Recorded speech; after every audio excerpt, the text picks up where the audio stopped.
amigos de Secta Histórica, sean bienvenidos a esta serie de entrevistas acerca de la presencia del Ejército Zapatista de Liberación Nacional en la ENA.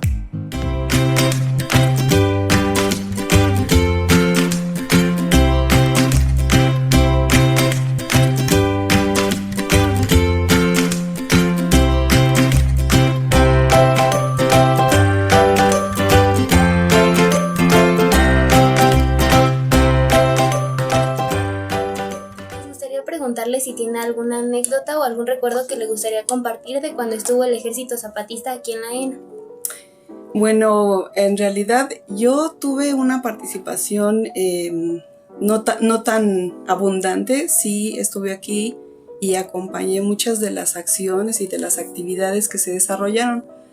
Básicamente estuve acompañando en la comisión de cocina y en ese sentido pues participamos realizando diferente tipo, recibiendo el acopio de todas las personas que se volcaron realmente a apoyar en esa época la despensa para realizar la comida durante la estancia de los zapatistas. Y bueno, ahí eran diferentes tipos de actividades que realizamos, ¿no? Realmente, pues ustedes saben muy bien, la cuestión de la comida es muy importante.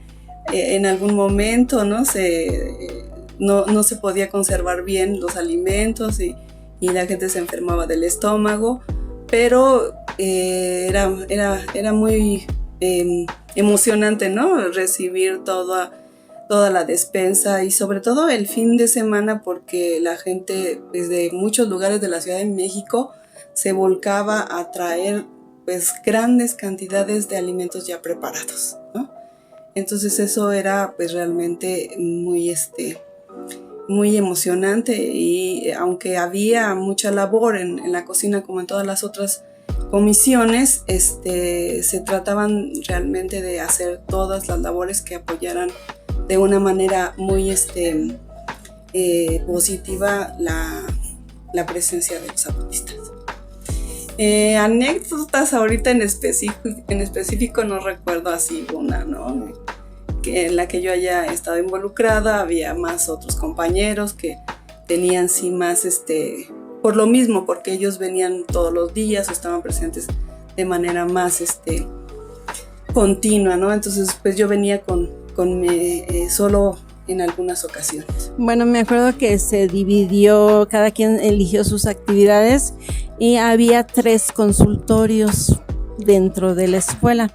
Yo elegí el consultorio, había uno que era naturista, yo elegí el otro y participé en labores de enfermería, porque soy enfermera, y cada quien eligió sus horarios. La idea era tener el consultorio 24 horas al día que funcionara. Entonces, yo regularmente venía en las mañanas, a veces en la noche, era libre.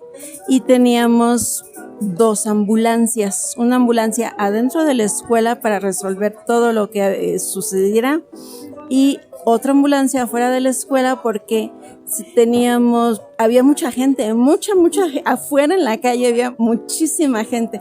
Entonces la ambulancia de afuera resolvía cualquier situación que hubiera afuera. Y luego aparte nos dieron los radios. Entonces la comunicación dentro de la escuela, todo era por radio. Y si nos mandaban algún paciente.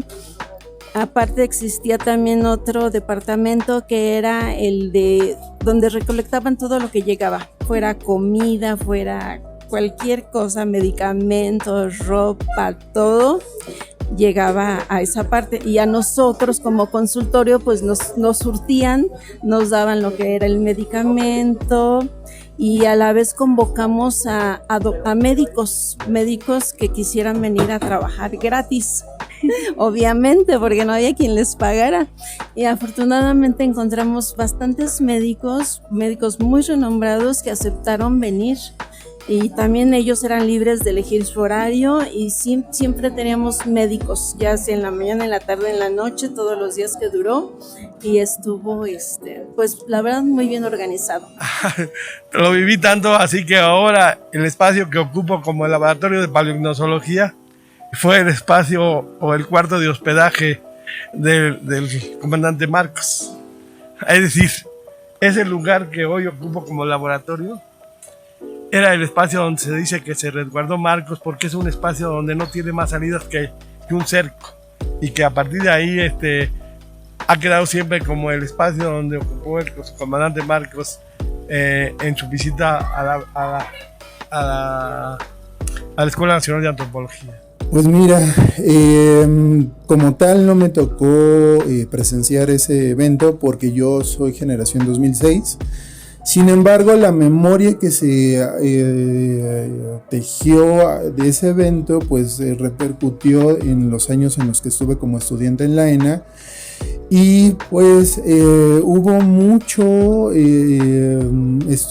estudiantes que pues simpatizaron con eso, y más porque en mis tiempos digamos que nos tocó también la otra campaña. También vinieron delegaciones o vinieron adherentes de la otra campaña en eventos de la ENA, y pues para hablarnos sobre eso. Pero también hubo otro evento que marcó esa generación, y que creo que también marca al EZLN como movimiento, que es la represión de Atenco de 2006. Eso hizo que, pues bueno, muchos estudiantes, muchos profesores atendieran ese asunto. Hay que recordar que también hubo estudiantes de la ENA en ese evento, que desafortunadamente hubo represión. Entonces la atención, el foco fue Atenco, fue lo de la liberación de presos, fue lo del esclarecimiento de, pues bueno, también abusos contra compañeras, torturas, ¿no?, etcétera. Y pues bueno, también eso hizo que, digamos, no que la memoria del EZLN o del movimiento pues se difuminara, pero pues las prioridades eran otras. Ahora a la distancia, creo que el evento de Atenco resultó en que algunas personas se distanciaran del EZLN, porque pues básicamente, bueno, aquí hay varias versiones, ¿no? Entre personas que afirman que el EZLN se desligó de esto, y otras personas que no, que dicen que sí apoyó, ¿no? Así apoyaron a la cuestión de Atenco.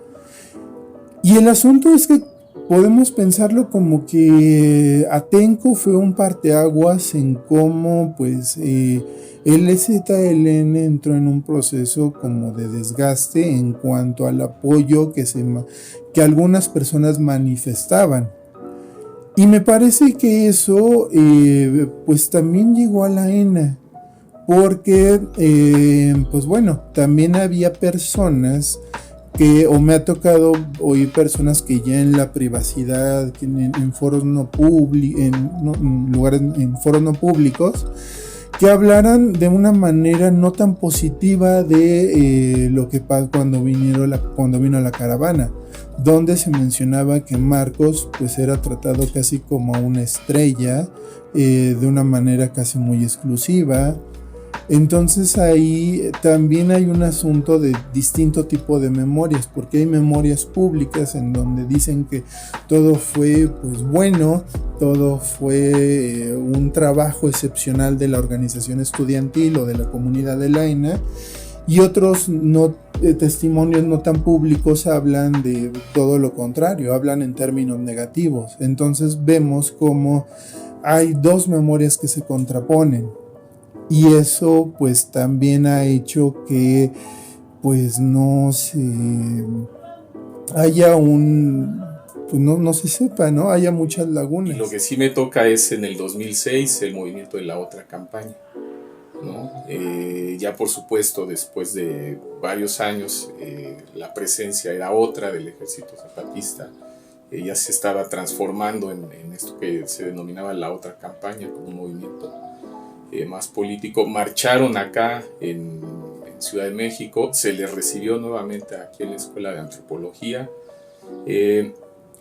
Había un colectivo que se llamaba Contrahistorias, no sé si aún está vigente, si aún existe, que acompañaba mucho a todo el movimiento, ¿no? Al zapatismo. El director era Carlos Antonio Aguirre Rojas, era profesor de aquí, es profesor de la UNAM también, y ese colectivo pues tenía mucho contacto con ellos. En buena medida ellos auspiciaron esa segunda estancia del ZLN, propiamente de Marcos, que fue quien vino en ese momento. Dieron una charla aquí en el Piñachán. Tenemos incluso la fecha, ahora se los muestro. Es el 26 de junio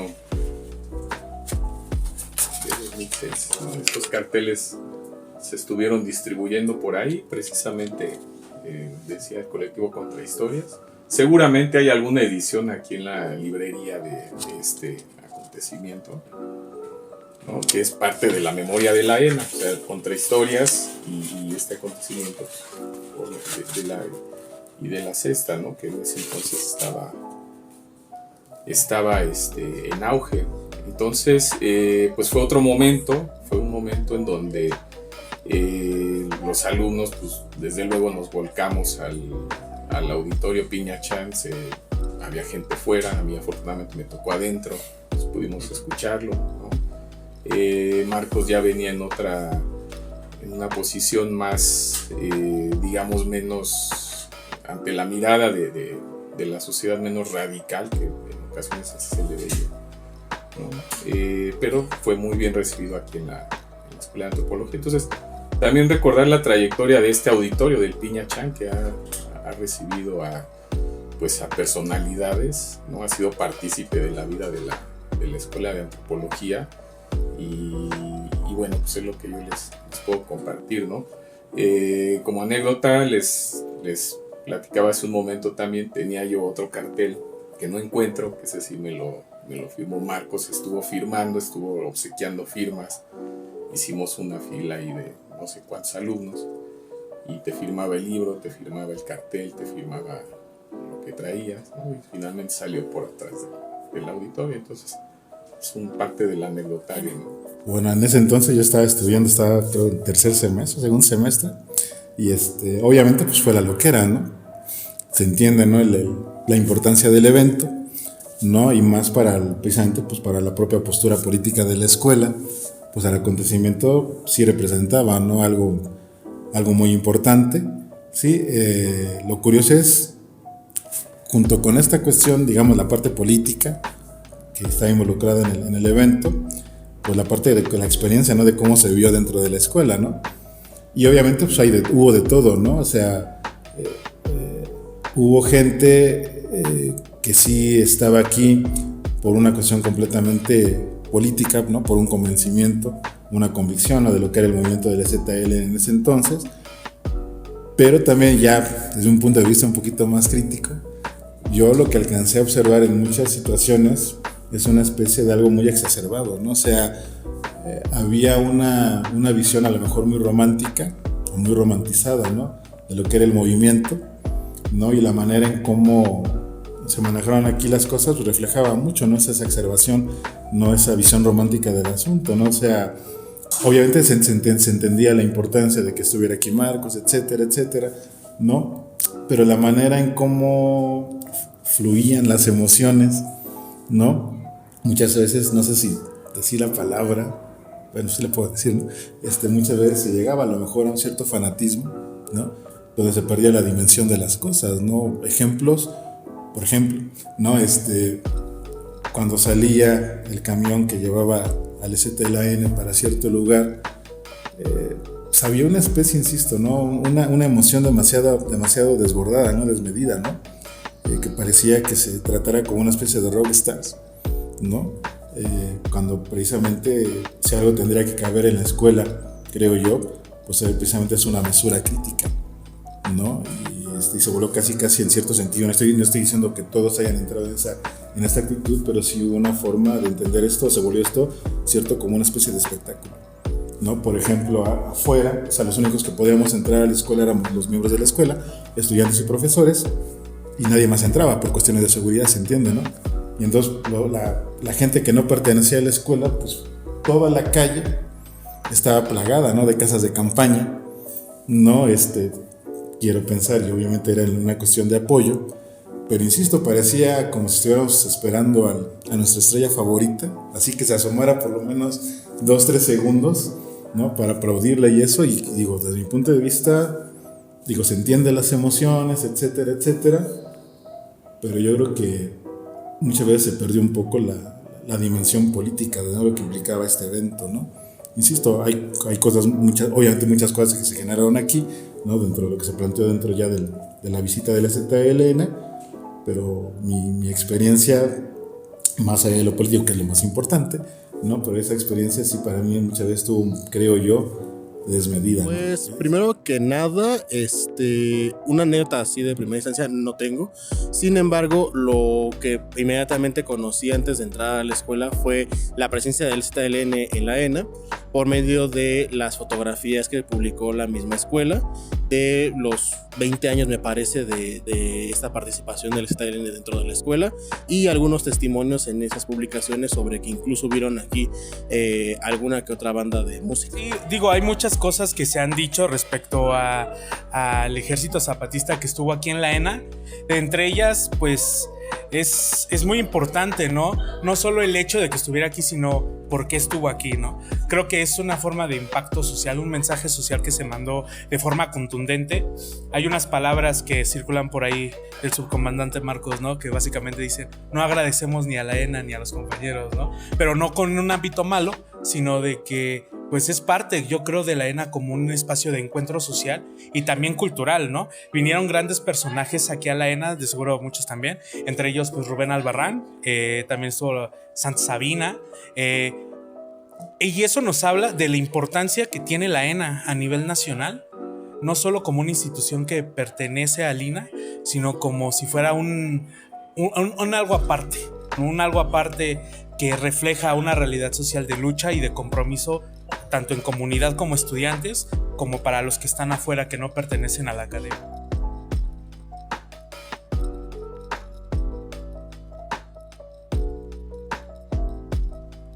¿Qué impacto cree que tuvo la presencia del Ejército Zapatista dentro de la escuela?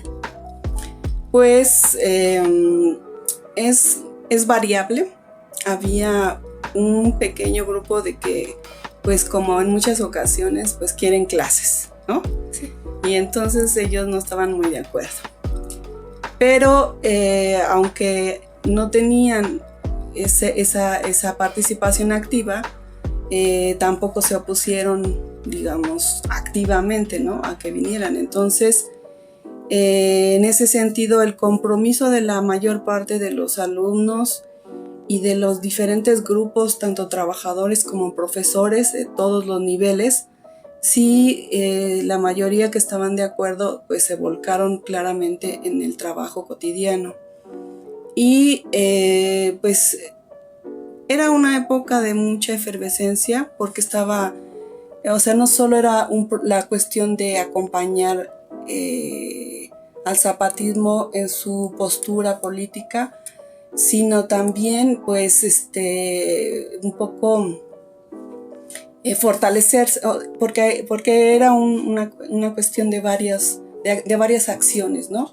Entonces, esos periodos, pues, eran de mucha represión política por parte de los estados, tanto priistas como panistas, y entonces, pues, era un trabajo en conjunto. Y en ese sentido, la escuela participó, como en muchos otros momentos, para apoyar ese tipo de movimientos políticos.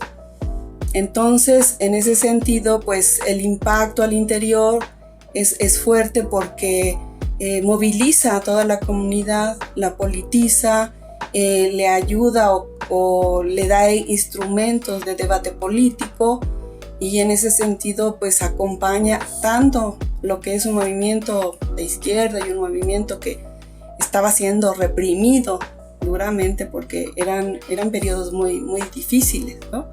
Y en ese sentido, el trabajo hacia el interior, pues significa, digamos, tener un compromiso político, que no es únicamente ya un compromiso discursivo como cuando estamos solo trabajando nuestras clases, sino que es una acción, ¿no? Eran una serie de acciones que no eran aisladas, sino que había estado o era la época de la defensa de la educación pública por parte de la UNAM, y era que se fue, la comunidad de la ENA planeó una visita a los zapatistas en la realidad, y en ese sentido pues el zapatismo correspondió a esa visita, ¿no? Y en ese sentido también hay una contribución de los grupos, de los alumnos, de los activistas y de la comunidad en general hacia esta coyuntura de fuerzas políticas que están realmente tratando de contribuir a un poco, digamos, minar ese poder centralizado, ¿no? de los gobiernos en el neoliberalismo. Pues la verdad sí, porque yo digo que sí se suspendieron las clases. De hecho, los profesores nos dijeron, no hay clases, pero va a estar mejor para ustedes, van a hacer una clase magistral. El hecho de que convivan con los zapatistas es como si fueran a trabajo de campo por 90 días. O sea, los días que duraron, ustedes aprovechenlo. O sea, los alumnos que no quieran venir, que no vengan, pero para los que están dentro de la escuela es un trabajo de campo, es una escuela, es mejor que 1000 clases. Lástima que no la tomaron, no había créditos, ¿verdad? Eso era lo único, que no había créditos, pero sí fue muy importante para los estudiantes, y pudimos platicar de viva voz con los indígenas. Imagínate, tanto un indígena que venía del norte como del sur, como de cualquier lado, en vez de nosotros hacer trabajo de campo e ir a las comunidades, fue magnífico. Sí.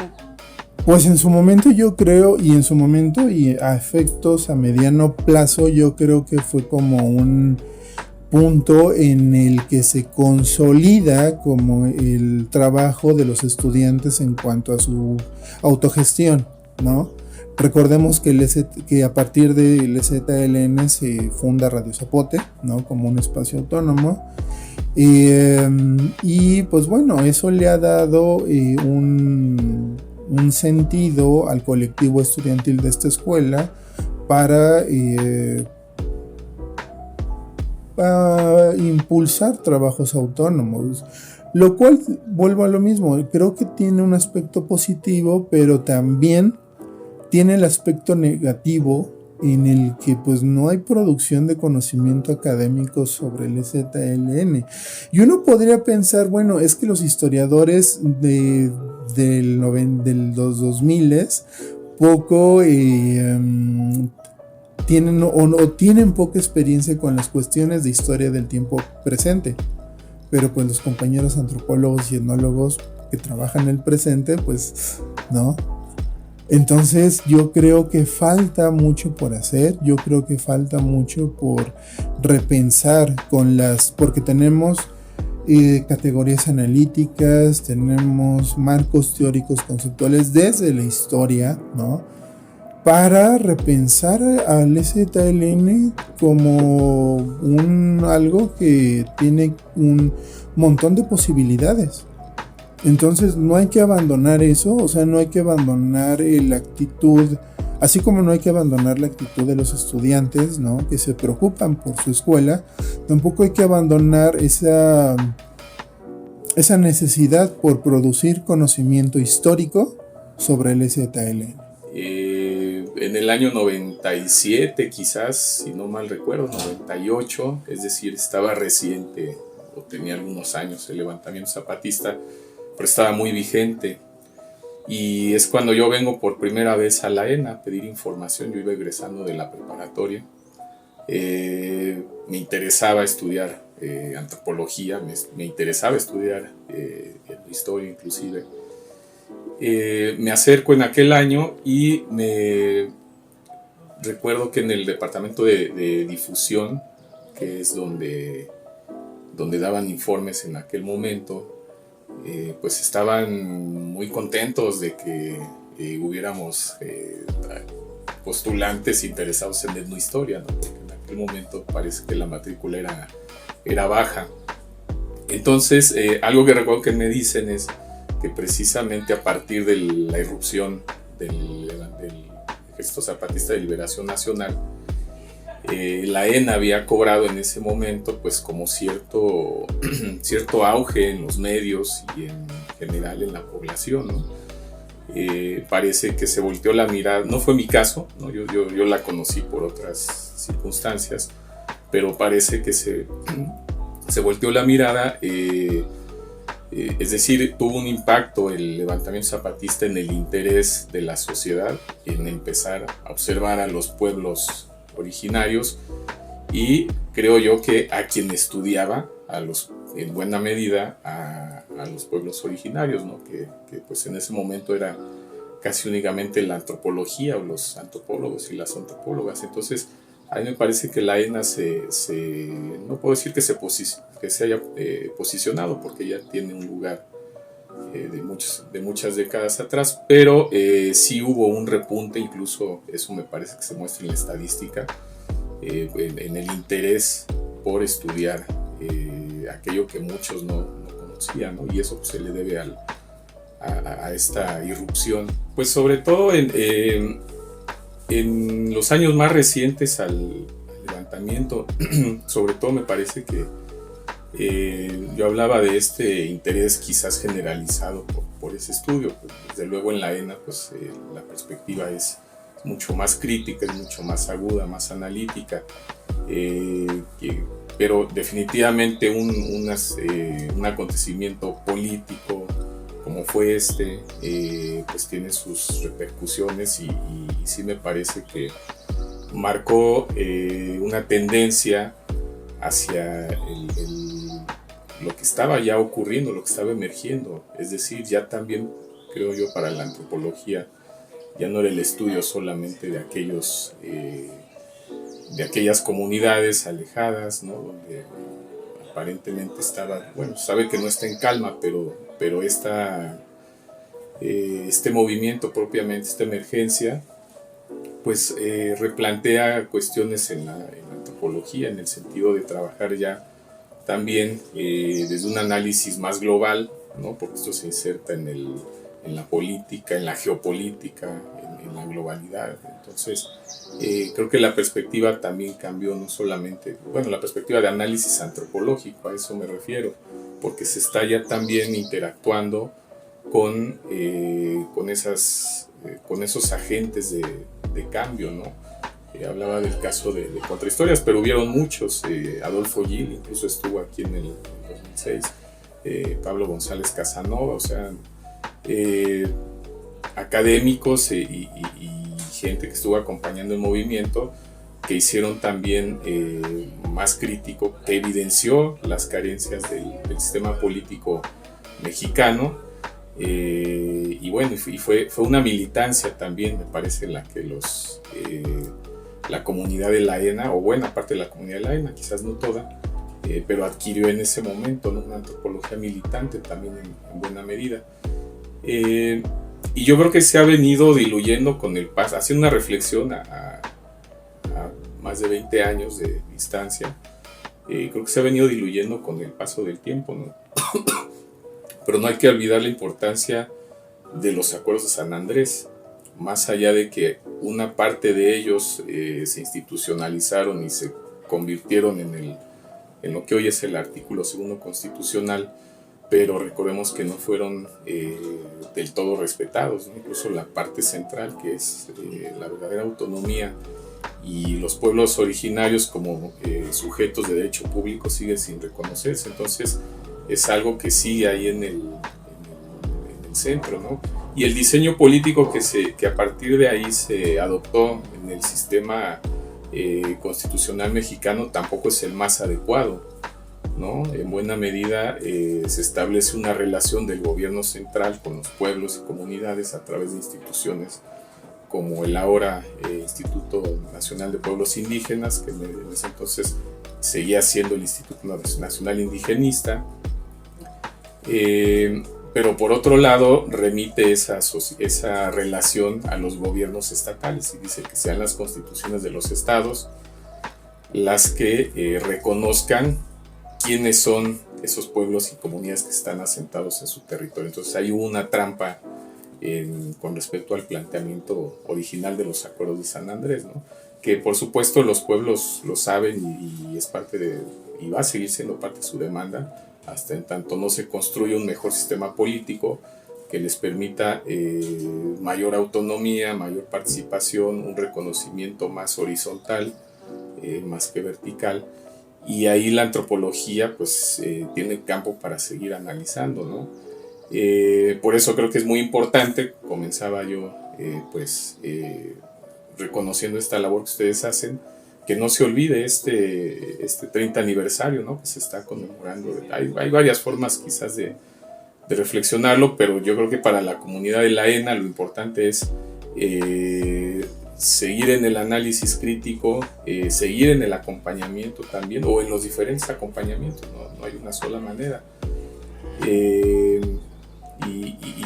Y reiterar la importancia de los acuerdos de San Andrés, seguirlos estudiando, no es letra muerta, no es ni siquiera políticamente son letra muerta, ¿no? Para el análisis antropológico hay que seguir estudiando y revisando el contenido y el significado y sobre todo el contenido reivindicativo que tienen los acuerdos de San Andrés y qué ha pasado a estos 30 años de levantamiento.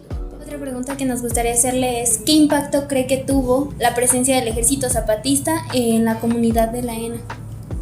Bueno, esa es una pregunta profunda, porque yo creo que fue un impacto importante que duró varios años, pero que después se empezó a desvanecer, como que ahorita me parece que como que vuelve a resurgir un poquito, bueno, porque he escuchado varios comentarios que están hablando nuevamente del Ejército Zapatista, y ahora ustedes con la entrevista que me hacen favor, pues siento como que está repuntando otra vez ese impacto, pero yo creo que fue un impacto muy importante.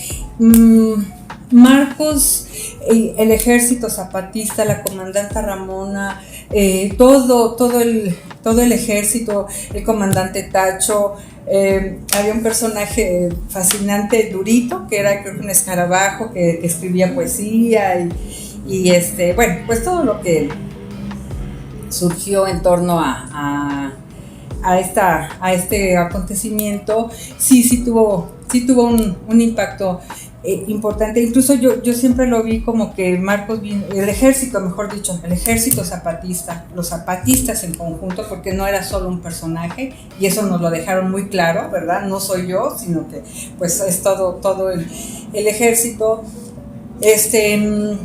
Vinieron a darle vida nuevamente a lo que Rosario Castellanos nos dejó en sus cuentos de Ciudad Real. Rosario Castellanos deja ver mucho de pues toda la situación de pobreza, marginación, explotación, discriminación, pues toda esa esa problemática de los pueblos indígenas de Chiapas, y creo que Rosario Castellanos lo escribió en un momento también de la historia de México, pero pues como que había quedado un poco así en las letras nada más. Y ya cuando se da este acontecimiento, pues se vino a despertar la conciencia y a decir, aquí estamos viendo a los representantes de todos esos problemas sociales de abandono de siglos. Aquí están sus voceros, ¿no? O sea, el ejército fue el vocero de todo lo que leímos en los cuentos de extraordinaria Rosario Castellanos. Y creo que es un capítulo muy importante para nuestra escuela, y qué bueno que lo estén rescatando ustedes. Los felicito sinceramente. Muchas gracias. Yo lo dividiría en dos periodos. El primero, que es principio, cuando llegaron, que era una unidad, que era a final de cuentas como si fuese aquí una parte de los caracoles del STLN, y que pues a final de cuentas la efervescencia de ese momento permitió el que se abriera más los espacios de debate, ¿no? Cabe recalcar que la Escuela Nacional de Antropología e Historia no fue la única escuela que tuvo la presencia del ZLN, también la UNAM durante la huelga del 99. Y ya en la actualidad podríamos decir que es como una presencia muy imaginaria, ya muy arraigada en el imaginario de los estudiantes actuales, puesto que los zapatistas en la actualidad no están teniendo el mismo impacto más que una imagen muy romantizada de los mismos. ¿Qué impacto crees que haya tenido la presencia del Ejército Zapatista en su momento aquí en la ENA? Pues un impacto muy fuerte, contundente. Fue un mensaje súper explícito el haber estado aquí compartiendo los espacios, siendo una escuela de antropología, y todas las antropologías, y pues de historia, ¿no? O sea, yo creo que el mensaje no es el que se dio, sino el que cada uno recibe a partir de lo que entendió en ese momento, ¿no?